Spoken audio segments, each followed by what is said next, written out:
ఈ వీడియోలో మనం వచ్చేసి 1 ఫిబ్రవరి 2024కి సంబంధించిన కరెంట్ అఫైర్స్ గురించి అయితే డిస్కషన్ చేద్దాం. ఈరోజు చాలా ఇంపార్టెంట్ అప్డేట్స్ ఉన్నాయి, వాటన్నింటి గురించి కూడా క్లారిటీగా డిస్కషన్ చేద్దాం. మెయిన్గా బడ్జెట్లో నేను కొన్ని మెయిన్ హైలైట్సే చెప్పబోతున్నాను. సో మీరు పూర్తి బడ్జెట్ తెలుసుకోవాలనుకుంటే మాత్రం వీలైనంత వరకు కూడా బడ్జెట్ రిలేటెడ్ డాక్యుమెంట్స్ రిలీజ్ అవుతాయి, ప్రభుత్వం రిలీజ్ చేస్తుంది, అదైనా చదవండి. లేదు చాలా హెవీగా ఉందనుకుంటే మ్యాక్సిమం ఈ రోజు నుండి ఒక 2-3 డేస్ వరకు కూడా మన ఇంగ్లీష్ పేపర్లు, తెలుగు పేపర్లు కొంచెం చదవడానికి టైం పెట్టండి. ఎందుకంటే మీకు క్లారిటీ వస్తుంది బడ్జెట్ మీద. ఓకే, సో ఏ కరెంట్ అఫైర్స్లో కూడా పూర్తిగా బడ్జెట్ చెప్పరు, వీడియో ఎవరు కూడా పూర్తిగా బడ్జెట్ చెప్పలేరు. ఎందుకంటే దాన్ని ఎక్స్ప్లెయిన్ చేయలేం. ప్రతి అనువు కూడా చదువుకోవాలనుకుంటే మీరు మాత్రం పేపర్స్ మీద మాత్రం డిపెండ్ అవ్వండి. ఇది నా సజెషన్. ఓకే, సో ఎందుకంటే నేను ప్రీవియస్గా చాలాసార్లు బడ్జెట్ వీడియో పెట్టినప్పుడు దానికి 2500 చూసేవారు. ఎందుకంటే వాళ్ళకి ఫుల్ టైం బడ్జెట్ అనుకోలేదు వాళ్ళు. అది నేనే కాదు, ఎవరు డెలివరీ చేయలేరు, అది మాత్రం గుర్తుపెట్టుకోండి, ముఖ్యమైన అంశాలు తప్ప. అయితే ఈ బడ్జెట్లో నేను ముఖ్యమైన అంశాలు మాత్రమే చెప్పాలనుకుంటున్నాను ఈ కరెంట్ అఫైర్స్ వీడియోలో. ఫస్ట్ క్వశ్చన్, మధ్యంతర బడ్జెట్ 2024లో ఏ మంత్రిత్వ శాఖకు అత్యధిక బడ్జెట్ని కేటాయించారు? ఆన్సర్ వచ్చేసి రక్షణ మంత్రిత్వ శాఖకు అండి. యాక్చువల్గా ఈ 2024 అనేది మధ్యంతర బడ్జెట్ అండి. ఫస్ట్ మీకు అసలు మధ్యంతర బడ్జెట్ అని ఏంటి అనేది మీకు క్లారిటీ ఇస్తాను. ఎలక్షన్ దగ్గర పడుతున్నాయి కదా, ఎలక్షన్ దగ్గర పడుతున్న టైంలో ఏ ఎలక్షన్స్? లోక్సభ ఎలక్షన్లు. అంటే సెంటర్లో అదే ప్రభుత్వం కంటిన్యూ అవ్వచ్చు, లేదా ఇంకే ప్రభుత్వం అయినా రావచ్చు. కాబట్టి ఫస్ట్ క్వార్టర్ అంటే ఫస్ట్ 4 నెలలకి సరిపడా బడ్జెట్ని మాత్రమే ప్రవేశపెడతారు. దాన్ని మనం మధ్యంతర బడ్జెట్ అంటాం. అంతే, ఇంకేలే, మళ్ళీ కన్ఫ్యూజ్ అవ్వకండి. అదే మధ్యంతర బడ్జెట్ అంటే. మిగతా 8 నెలలకి తర్వాత ప్రభుత్వం పూర్తి స్థాయి బడ్జెట్ని ఈ బడ్జెట్తో కలిపి మళ్ళీ కొత్త ప్రభుత్వం ఫామ్ అయిన తర్వాత ప్రవేశపెడతారు. మధ్యంతర బడ్జెట్ ఫస్ట్ 4 మంత్స్కి మాత్రమే ప్రవేశపెడతారండి. సో నెక్స్ట్ బడ్జెట్ ఎప్పుడు స్టార్ట్ అవుద్ది? మార్చ్తో ఎండ్ అవుద్ది కదా ఫైనాన్షియల్ ఇయర్. ఓకేనా, ఏప్రిల్తో మళ్ళీ కొత్త ఫైనాన్షియల్ ఇయర్ స్టార్ట్ అవుద్దండి. ఆ ఫైనాన్షియల్ ఇయర్ నుండి ఇంప్లిమెంటేషన్ అవుతాయని చెప్తున్నారు ఇవన్నీ కూడా. ఓకేనా, అండ్ నిర్మలా సీతారామన్ గారు 6వసారి ఆమె బడ్జెట్ ప్రవేశపెట్టడం. ఈమె కంటే ముందు రికార్డు ఉంది, అతని పేరు ఎవరికైనా తెలిస్తే కామెంట్ చేయండి. రీసెంట్గానే చెప్పాను. అండ్ గతంలో పోలిస్తే ఈసారి ఆమె తన ప్రసంగాన్ని 1 అవర్ లోపే కంప్లీట్ చేసేసిందంట. అది మధ్యంతర బడ్జెట్కు అందిన పత్రాల ప్రకారం రక్షణ మంత్రిత్వ శాఖకు అత్యధికంగా 6.1 లక్షల కోట్లు కేటాయించారు. ఆ తర్వాత వచ్చేసి రోడ్డు రవాణా మరియు రహదారుల మంత్రిత్వ శాఖకి 2.78 లక్షల కోట్లు అయితే కేటాయించడం ద్వారా హైయెస్ట్గా కేటాయించింది రోడ్ మినిస్ట్రీకి. ఓకే, సో ఇక్కడ 6.1 ఇచ్చాను, ఇక్కడ 6.2 ఇచ్చారని కన్ఫ్యూజ్ అవ్వకండి. ఈ 6.2 రైట్, అంటే కొంత లెక్కలు అటు ఇటు అవుతాయి అనమాట. చెప్పాను కదా, ఈ బడ్జెట్ని ఎవరు పూర్తిగా ఎక్స్ప్లెయిన్ చేయలేం. నెక్స్ట్, ఏ మంత్రిత్వ శాఖకి అంతంత బడ్జెట్ ఇచ్చారో వీలైతే స్క్రీన్ షాట్ తీసుకోండి. ఓకే, హైయెస్ట్ పే చేసింది రక్షణ మంత్రిత్వ శాఖకి, లోయెస్ట్ అయితే అగ్రికల్చర్ మినిస్ట్రీకి కేటాయించడం జరిగింది, కేవలం 1.27 లక్షలు మాత్రమే. నెక్స్ట్, కొన్ని పథకాలకి కేటాయింపులు కూడా చేశారు. సో మహాత్మా గాంధీ జాతీయ గ్రామీణ ఉపాధి హామీ పథకం, అంటే చెరువుల తవ్వకాలు అవి ఉంటాయి కదా, వాటికి ఒక 86,000 కోట్లు. ఆయుష్మాన్ భారత్కి 7,500 కోట్లు. ఉత్పత్తి లింక్డ్ ఇన్సెంటివ్ PLI స్కీమ్కి 6,200 కోట్లు. సెమీ కండక్టర్స్ అండ్ డిస్ప్లే తయారీ అలాంటి వాటికి 6,903 కోట్లు. సోలార్ పవర్కి 8,500 కోట్లు. నేషనల్ గ్రీన్ హైడ్రోజన్ మిషన్కి 600 కోట్లు. ఇలా అయితే కేటాయించడం జరిగిందండి. ప్రధానమంత్రి ఆవాస్ యోజన కోసం మధ్యంతర బడ్జెట్లో 80,000 కోట్లు అయితే కేటాయించారు. అండ్ 2024లో మధ్యంతర బడ్జెట్పై దృష్టి సారించిన ముఖ్య అంశాలు ఏంటి? ఎక్కువగా ఇక్కడ వేటి మీద వీళ్ళు ఎక్కువగా టార్గెట్ పెట్టుకున్నారు. లైక్ PMAYG కింద అదనంగా 2 కోట్ల ఇల్లు ప్లాన్ చేస్తున్నారు. నెక్స్ట్, టెక్నాలజీ ఇన్నోవేషన్లో కొత్త సాంకేతికతలను ఆవిష్కరణ చేయడం కోసం 1,00,000 కోట్ల కార్పస్ ఫండ్ అయితే క్రియేట్ చేయబోతున్నారు. హెల్త్ కేర్ రంగంలో డెవలప్మెంట్, మహిళా సాధికారత, పునరుత్పత్తి శక్తిని ఇంప్లిమెంటేషన్ చేయడం. రీసెంట్గానే మోదీ గారు చెప్పారు 1 కోటి ఇంట్లకి సోలార్ రూఫ్ టాప్లను ఏర్పాటు చేస్తామని, దాని గురించి అక్కడ చెప్పారు. అండ్ పర్యాటకాన్ని డెవలప్ చేయడానికి ఎలాంటి ఇంట్రెస్ట్ లేకుండా రుణాలు ఇవ్వడం, ఇలాంటి వాటి మీద దృష్టి పెట్టారు. బలహీన వర్గాల అవసరాలను పరిష్కరించడం కోసం 2047 నాటికి అభివృద్ధి చెందిన దేశంగా భారత్ అనేది టాప్లో ఉండబోతుందని చెప్పుకొచ్చారు నిర్మలా సీతారామన్ గారు. ఓకేనా, అయితే ఇక్కడ కొంత ఎక్స్ప్లెనేషన్ ఇవ్వబోతున్నారు మధ్యంతర బడ్జెట్ ఎందుకు ఏంటి అనేది. ఈ ఏడాది దేశంలో సార్వత్రిక ఎన్నికల నేపథ్యంలో కేంద్ర ప్రభుత్వం ఇవాళ పార్లమెంట్లో పూర్తిస్థాయి బడ్జెట్కి బదులుగా మధ్యంతర బడ్జెట్ లేదా ఓట్ ఆన్ అకౌంట్ బడ్జెట్ అంటారు, కేంద్రంలో అధికారంలో ఉన్న ప్రభుత్వం గడువు తీరిపోతుందన్న వచ్చే ఆర్థిక సంవత్సరం మొత్తానికి సాధారణ బడ్జెట్ ప్రవేశపెట్టే అధికారం ఉండదు. అంటే పూర్తిస్థాయి బడ్జెట్ ప్రవేశపెట్టలేరు. కాబట్టి తిరిగి ఎన్నికయ్యే వరకు కేవలం తాత్కాలిక అవసరాల కోసం పెట్టే బడ్జెట్ను మనము ఇలా మధ్యంతర బడ్జెట్ అంటాం. అయితే సాధారణ బడ్జెట్ స్థానంలో ఇలా ప్రవేశపెట్టే వాట్ ఆన్ అకౌంట్ బడ్జెట్కు మధ్యంతర బడ్జెట్కు తేడా ఉంటుంది. ఈ రెండు ఒకటి కాదు. భారత రాజ్యాంగంలోని ఆర్టికల్ 116 ప్రకారం ఓట్ ఆన్ అకౌంట్ అనేది కేంద్ర ప్రభుత్వం స్వల్పకాలిక ఖర్చులు చేసుకోవడానికి ముందస్తుగా తీసుకునే గ్రాంట్ మాత్రమే. అంటే ఇది వాట్ ఆన్ అకౌంట్ బడ్జెట్ అయితే కాదు, ఇది మధ్యంతర బడ్జెట్, గుర్తుపెట్టుకోండి. సాధారణంగా కొత్త ఆర్థిక సంవత్సరం ప్రారంభమయ్యే వరకు కొన్ని నెలల పాటు ఇది అమల్లో ఉంటుంది. అది నెక్స్ట్ మీకు అర్థమైంది అనుకుంటున్నాను. బడ్జెట్ గురించి కొంచెం క్లారిటీ వచ్చింది అనుకుంటున్నాను. ఏ మంత్రిత్వ శాఖ ఎక్కువ కేటాయించారు, ఏ ఏ పథకాలకి ఎంతెంత అయితే కేటాయించారు అనేది క్లారిటీగా చెప్పాను. ఇది పూర్తి స్థాయి బడ్జెట్ కాదు, మళ్ళీ మీరు కన్ఫ్యూజ్ అవ్వకండి. ఈ 3-4 డేస్ వచ్చే నెక్స్ట్ 3-4 డేస్ వచ్చే న్యూస్ పేపర్లు మాత్రం కొంచెం మీ పక్కన పెట్టుకొని చదువుకోండి. వీలైతే పేపర్లు కొనుక్కోండి మీరు, like the Hindu, Times of India, next Eenadu, Andhra Jyothi, Sakshi, ఇలా నమస్తే తెలంగాణ, ఇలాంటి కొన్ని పేపర్లు పక్కన పెట్టుకోండి కొన్ని. Next second one, money laundering కేసులో అరెస్ట్ అయిన హేమంత్ సోరెన్ ఏ రాష్ట్ర ముఖ్యమంత్రి అంటే జార్ఖండ్ అండి. అరెస్ట్ కాకముందు వరకు అంటే అతను మొత్తానికి తన పదవికి రాజీనామా చేశారు. భూ కుంభకోణము సంబంధించిన మనీ లాండరింగ్ కేసులో ఆయన మీద ఈడీ విచారణ చేపట్టింది. అతనితో గంట సేపు చిట్చాట్ చేసిన తర్వాత అతన్ని అరెస్ట్ చేయడం కూడా జరిగింది. అయితే తన పదవికి ఆయన రాజీనామా చేసేశారు. ఆయన స్థానంలో జార్ఖండ్ ముక్తి మోర్చా సీనియర్ నేత, రవాణా శాఖ మంత్రిగా ఉన్న చంపాయి సోరెన్ను జేఏఎం సంకీర్ణ శాసన సభాపక్షం ఆయన ముఖ్యమంత్రిగా ఎన్నుకుంది. ఆయన కొత్త ముఖ్యమంత్రిగా ఇప్పుడు బాధ్యతలు తీసుకుంటారు. సో అంత రోజు ముందు వరకు కూడా వాళ్ళ వైఫ్, అంటే నిన్నటి వరకు కూడా వాళ్ళ వైఫ్ నెక్స్ట్ ముఖ్యమంత్రి అయ్యే ఛాన్స్ ఉందని అది ఇది అన్నారు, కానీ అవి సెట్ అవ్వలేదన్నమాట. ఓకే, ఇది matter. So next third one, ఏ దేశ కొత్త రాజుగా బీహార్ జోహార్ సుల్తాన్ ఇబ్రహీం ఇస్కందర్ ప్రమాణ స్వీకారం చేశారు? చాలా ఇంపార్టెంట్. ఆన్సర్ వచ్చేసి మలేషియా అండి.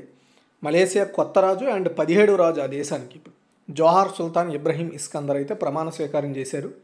సో మలేషియా క్యాపిటల్ కౌలాలంపూర్లోని జాతీయ ప్యాలెస్లో జరిగిన మీటింగ్లో ప్రమాణ స్వీకారం జరిగింది. ఈ వేడుకకి ఇతర రాజు కుటుంబాలు, ప్రధాని అన్వర్ ఇబ్రహీం, మంత్రివర్గ సభ్యులు పాల్గొన్నారు.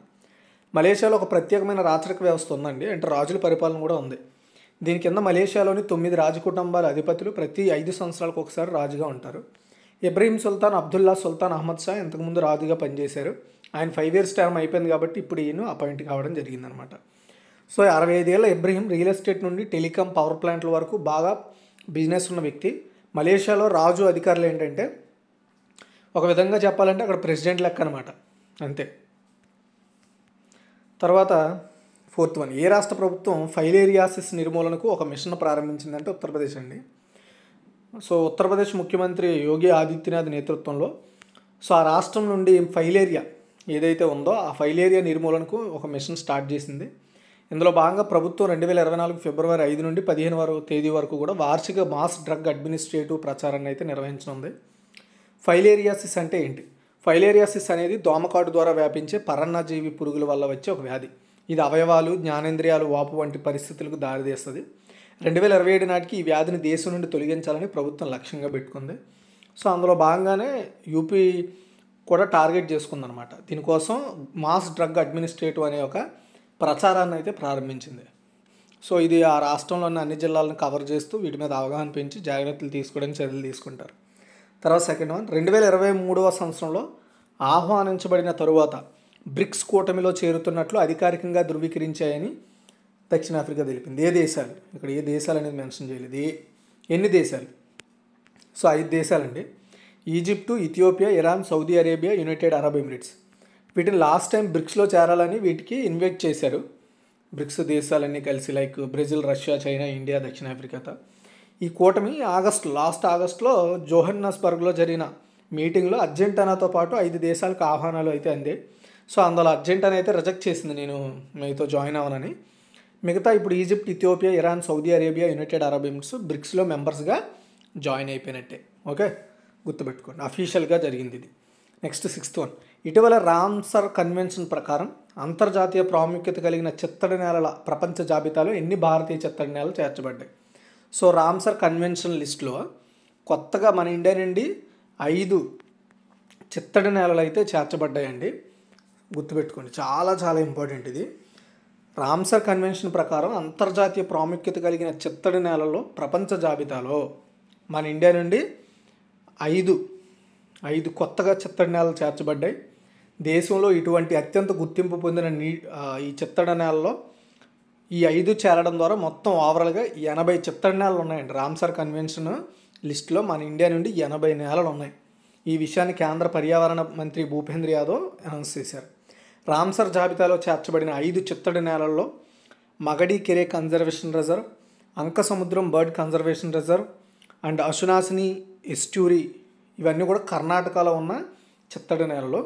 వీటి నుండి 3 అయితే నెక్స్ట్ కరవేటి పక్షి సంరక్షణ కేంద్రం, లాంగ్వుడ్ షోలా రిజర్వ్ ఫారెస్ట్ తమిళనాడులో ఉన్నాయి. ఇవి తమిళనాడు నుండి 2, కర్ణాటక నుండి 3, ఓవరాల్గా 5 చిత్తడి నేలలు ఇందులో చేర్చబడ్డాయి. రామ్సర్ జాబితా యొక్క లక్ష్యం ఏంటంటే ప్రపంచ జీవ వైవిధ్య పరిరక్షణకు, మానవ జీవితాన్ని నిలబెట్టడానికి, వాటి పర్యావరణ వ్యవస్థ భాగాలు, ప్రక్రియలు, ప్రయోజనాలు, నిర్వహణ ద్వారా అంతర్జాతీయ చిత్తడి నేలల నెట్వర్క్ను అభివృద్ధి చేయడం. సో రామ్సర్ కన్వెన్షన్ అనేది చిత్తడి నేలల పరిరక్షణ తెలివైన ఉపయోగం కోసం అంతర్జాతీయ ఒప్పందం. ఈ ఒప్పందం February 2, 1971 ఒప్పందంపై సంతకం చేసిన తర్వాత క్యాస్పియన్ సముద్రంలోని ఇరాన్ నగరమైన రామ్సర్ పేరు మీద దీనికి పేరైతే పెట్టారు. సో చిత్తడి నేలలు అనేవి మన జీవ వైవిధ్యానికి చాలా ఇంపార్టెంట్ అండి. వాటిని సంరక్షించడమే ఈ రామ్సర్ కన్వెన్షన్ లిస్టులో చేర్చడం యొక్క మెయిన్ ఉద్దేశం. నెక్స్ట్ 7th ఉత్తరాఖండ్ తొలి మహిళా ప్రధాన కార్యదర్శిగా ఎవరు నియమితులయ్యారు అంటే రాధా రాటూరి. సో 1988 బ్యాచ్కి చెందిన senior IAS officer Radha Raturi ఉత్తరాఖండ్కి ఫస్ట్ ఉమెన్ చీఫ్ సెక్రటరీగా అపాయింట్ అయ్యారు. ఆమె సుఖ్బీర్ సింగ్ సంధు స్థానంలో ఉన్నారు. అండ్ ఆ రాష్ట్రంలో ఈ అత్యున్నత పరిపాలనా పదవిని నిర్వహిస్తున్న ఫస్ట్ మహిళ ఆమె. అవిభక్త ఉత్తరప్రదేశ్ మరియు ఉత్తరాఖండ్లలో పనిచేసిన రాటూరికి ఆమెకు బాగా ఎక్స్పీరియన్స్ ఉంది. ఉత్తరప్రదేశ్, ఉత్తరాఖండ్లో బాగా పనిచేసిన ఎక్స్పీరియన్స్.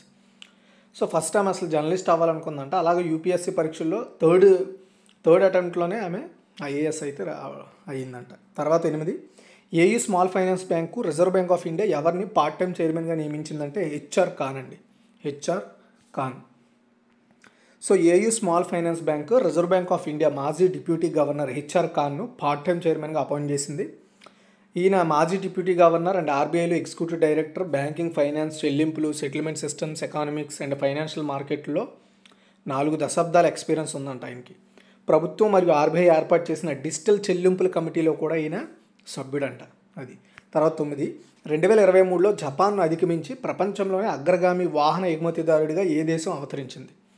ఆన్సర్ వచ్చేసి చైనా అండి. జపాన్ ఆటోమొబైల్ తయారీదారుల సంఘం January 31న ఒక స్టాటిస్టిక్స్ని రిలీజ్ చేసే ఆ స్టాటిస్టిక్స్ ఏం చెప్తున్నాయంటే 2023లో చైనా జపాన్ అధిగమించి ప్రపంచంలోనే అతిపెద్ద వాహన ఎగుమతిదారుడిగా అవతరించిందంట. ఇప్పటివరకు జపాన్ ఉండేది ఎక్కువగా వెహికల్స్ని ఎక్స్పోర్ట్ చేస్తున్న దేశాల్లో, కానీ ఇప్పుడు దాని ప్లేస్ని చైనా భర్తీ చేసిందండి. ఎంత భర్తీ చేసినా జపాన్కి చెందిన ఆటోమొబైల్ తయారీ సంస్థ అయిన టొయోటో మాత్రం ప్రపంచంలో అత్యధికంగా తయారీ యూనిట్ని కలిగి ఉన్న కంపెనీగా అవతరించిందండి. సో జపాను 4.42 మిలియన్ వాహనాలను ఎగుమతి చేసిందంట 2023లో. సో 2024 జనవరిలో చైనా ఎగుమతి చేసిన వాహనాల సంఖ్య 4.91 మిలియన్లు అంట. ఓకే. తర్వాత 10 ఆసియా క్రికెట్ కౌన్సిల్ అధ్యక్షుడిగా ఎవరు తిరిగి నియమితులయ్యారు అంటే జైషా అండి. భారత క్రికెట్ కంట్రోల్ బోర్డు సెక్రటరీగా ఉన్న Jay Shah 3rd time Asia cricket కౌన్సిల్కి ప్రెసిడెంట్గా ఎలక్ట్ అయ్యారండి. బాలీలో జరిగిన ఏసీసీ వార్షిక సర్వసభ్య సమావేశంలో ఈ నిర్ణయం తీసుకున్నారు. అతని పదవకాలంలో జైషా U19 ఫార్మెట్ మహిళల T20 ఆసియా కప్పు మరియు ఎమర్జింగ్ ఆసియా కప్పులను సక్సెస్ఫుల్గా కండక్ట్ చేశాడు. అందుకుగానే ఆయనకే మళ్ళీ తిరిగి అప్పచెప్పారట. ఆసియా క్రికెట్ కౌన్సిల్ 1983లో ఏర్పాటైంది. ఇది మన ఆసియాలో ఉండే క్రికెట్కి మానిటరింగ్ అండ్ ఆర్గనైజింగ్ చేస్తుంది. తర్వాత 11 ఏ రాష్ట్రంలో కలైంజర్ స్పోర్ట్స్ కిట్ అనే కొత్త పథకాన్ని ప్రారంభించనున్నారు? తమిళనాడు అండి. సో గ్రామీణ స్థాయిలో కూడా క్రీడాకారులను వాళ్ళ దగ్గర ఉండే ఆ ప్రతిభను ప్రోత్సహించేందుకు కలైంజర్ స్పోర్ట్స్ కిట్ అనే కొత్త పథకాన్ని తమిళనాడు గవర్నమెంట్ ప్రారంభించబోతున్నట్లుగా ఆ రాష్ట్ర యువజన సంక్షేమం మరియు క్రీడాభివృద్ధి శాఖ మంత్రి ఉదయనిధి స్టాలిన్ అనౌన్స్ చేశారు. ఖేలో ఇండియా యూత్ గేమ్స్ 2023 వేడుకల్లో ఆయన ఈ విషయాన్ని అయితే అనౌన్స్ చేశారు. కలైంజర్ కరుణానిధి జయంతిని పురస్కరించుకొని చేపట్టిన ఈ కార్యక్రమం రాష్ట్రంలో 12,000 గ్రామ పంచాయతీలకు క్రీడా కిట్లను అందించనుంది. ఈ పథకం కింద స్పోర్ట్స్ కిట్ ప్రారంభోత్సవం February 7న తిరుచిలో జరుగుతుందట. తర్వాత 12 ఖేలో ఇండియా యూత్ గేమ్స్లో ఓవరాల్ టైటిల్ను ఏ రాష్ట్రం గెలుచుకుంది? ఆన్సర్ వచ్చేసి మహారాష్ట్ర అండి.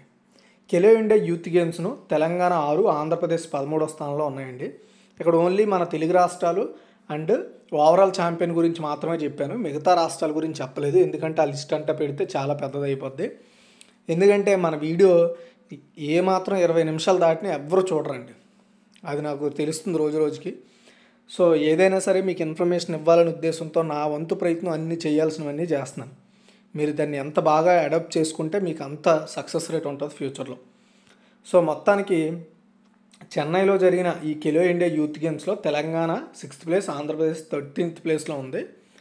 ఈ పోటీల్లో తెలంగాణ మొత్తంగా 13 స్వర్ణాలు సహా 24 పథకాలతో 6th ప్లేస్, ఆంధ్రప్రదేశ్ 7 స్వర్ణాలతో కలిపి 27 పథకాలు సొంతం చేసుకుని 13వ స్థానంతో సరిపెట్టుకుంది. ఇంక ఇందులో ఓవరాల్ ఛాంపియన్గా మహారాష్ట్ర నిలిచింది. బాలికల వెయిట్ లిఫ్టింగ్ పోటీల్లో ఆంధ్ర ఓవరాల్ ఛాంపియన్గా నిలిచిందండి వెయిట్ లిఫ్టింగ్లో. ఇక ఆఖరి రోజు జరిగిన బాలికల టెన్నిస్ సింగిల్స్ ఫైనల్లో తెలంగాణ అమ్మాయి దండు లక్ష్మీశ్రీ 1-6, 3-6తో రేవతి తమిళనాడు చేతిలో ఓడి రన్నరప్గా నిలిచింది. స్విమ్మింగ్లో 500 మీటర్ల ఫ్రీ స్టైల్ కేటగిరీలో వ్రితా అగర్వాల్ స్వర్ణం సాధించింది, గుర్తుపెట్టుకోండి. Next 13th Indian coast guard day ఎప్పుడు జరుపుకుంటారంటే February 1st అండి. కోస్ట్ గార్డ్ గురించి నేను చెప్పాల్సిన లేదు, దీన్ని మనం సముద్ర తీరదళం అంటాం అనమాట. అంటే సముద్రాల యొక్క తీరాలను, ఆ కోస్ట్ని కాపాడే ఒక దళం అనమాట. ఓకే, నేవీ వేరు, ఈ ఇండియన్ కోస్ట్ గార్డ్ వేరండి. ఈ February 1st దాని యొక్క వ్యవస్థాపక దినోత్సవంగా జరుపుకుంటారు. ఓకే, సో 1977లో ఇండియన్ కోస్ట్ గార్డు ఏర్పాటైన రోజును గుర్తు చేసుకుంటూ ఈ డేని సెలబ్రేట్ చేసుకుంటారు. అయితే దీనికంటూ అఫీషియల్గా థీమ్ పెట్టలేదు, కానీ వీళ్ళు చెబుతున్న కొన్ని ఆర్టికల్స్ ప్రకారం చూసుకుంటే ఇండియన్ కోస్ట్ గార్డ్ ఆవిష్కరణ, రక్షణ మరియు శౌర్యంతో సేవ చేయడం అనే థీమ్తో నడుస్తుందండి. ఓకే, నెక్స్ట్ 14 ప్రపంచ సర్వమత సామరస్య వారం ఎప్పటి నుండి జరుపుకుంటారు? దీన్ని మనం వరల్డ్ ఇంటర్ఫెయిత్ హార్మోనీ వీక్ అంటాము. ఇది February 1st నుండి 7th వరకు కూడా నిర్వహిస్తారండి. సో దీన్ని వరల్డ్ ఇంటర్ఫెయిత్ హార్మోనిక్ వీక్ అంటారు, అంటే ప్రపంచ సర్వమత సామరస్య వారం అని పిలుస్తారు. సో ఐక్యరాజ్య సమితి జనరల్ అసెంబ్లీ తీర్మానం నుండి ఈ రోజును నిర్వహించాలనేది డెసిషన్ తీసుకున్నారండి. దీనికి ఒక థీమ్ కూడా ఉంది, ఏంటంటే శాంతి కోసం ఐక్యత, uniting for piece. September 23, 2010 Jordan Raju Abdullah II United nations general అసెంబ్లీకి ఫస్ట్ టైం ప్రతిపాదించబడారు. ఆయన ఈ డే సెలబ్రేట్ చేసుకోవాలని ప్రతిపాదించారు. ఆయన్ని దృష్టిలో పెట్టుకొని 2010లో ఏకగ్రీవంగా ఈ డే సెలబ్రేట్ చేసుకోవాలి February 1st వారం అంతా అని డెసిషన్ తీసుకున్నారండి. ఓకే, సో ఇదిగా ఓవరాల్గా ఇన్ఫర్మేషన్. ఈరోజు బడ్జెట్ గురించి మాత్రం నేను చెప్పింది అసలు మిస్ అవ్వకండి. రేపు 2వ తారీఖున వచ్చే పేపర్లన్నీ కూడా సమకూర్చుకోండి. పేపర్ ₹5, ₹6 ఉంటుంది, కొనుక్కోండి. ఎవరైతే గ్రూప్స్కి ప్రిపేర్ అవుతున్నారో, యూపీఎస్సీ లెవెల్ ప్రిపేర్ అవుతున్నారో, దేనికైనా ప్రిపేర్ అవుతున్న వల్ల ఏ కావచ్చు, ఏ గవర్నమెంట్ జాబ్కైనా. కాబట్టి పేపర్లు కొని పక్కన పెట్టుకోండి. మెయిన్గా యూపీఎస్సీ గ్రూప్స్కి ప్రిపేర్ అవుతున్న వాళ్ళు మాత్రం మస్ట్గా మీరు పేపర్లు చూడాల్సిందే రేపు. ఓకే, ఇది ఓవరాల్గా ఇన్ఫర్మేషన్. ఈ వీడియో మీకు నచ్చితే లైక్ చేయండి, షేర్ చేయండి. మరిన్ని అప్డేట్స్ కోసం మన ఛానల్ ఫాలో అవుతూ ఉండండి. మీకు ఏమైనా డౌట్స్ ఉంటే కామెంట్ చేయండి. Thanks for watching.